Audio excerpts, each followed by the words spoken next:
Les activités socio-économiques reprennent progressivement dans plusieurs villages du territoire de Fizi, en province du Sud Kivu, après une période d'insécurité marquée par la présence des groupes armés. Cette reprise intervient à la suite des opérations menées par les forces armées de la République démocratique du Congo qui ont réussi à reprendre le contrôle de plusieurs entités autrefois occupées par des rebelles, notamment le groupe Twirwaneho Red Tabara allié au M23/RDF.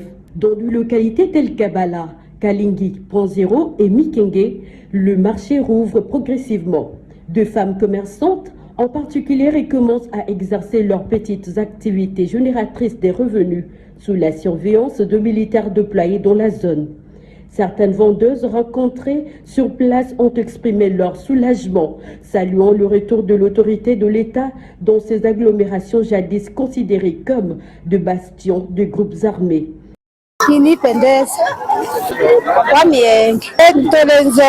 Je m'appelle Pendeza, je suis vendeuse ici au Point Zéro. Je demande aux autres habitants qui étaient avec nous, ayant fui le M23 AFC Twirwaneho, de retourner parce qu'il y a déjà la présence des FARDC ici et la sécurité est assurée.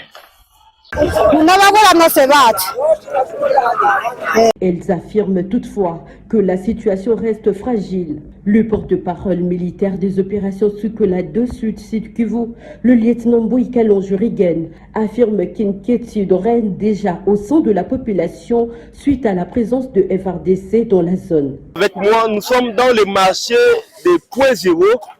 Avec la reprise des activités, les marchés qui s'ouvrent, l'ambiance qui règne déjà dans le marché. C'est pour vous dire qu'avec la présence des FARDC, cela rassure la quiétude et la paix et l'ambiance qui régnait jadis est revenue.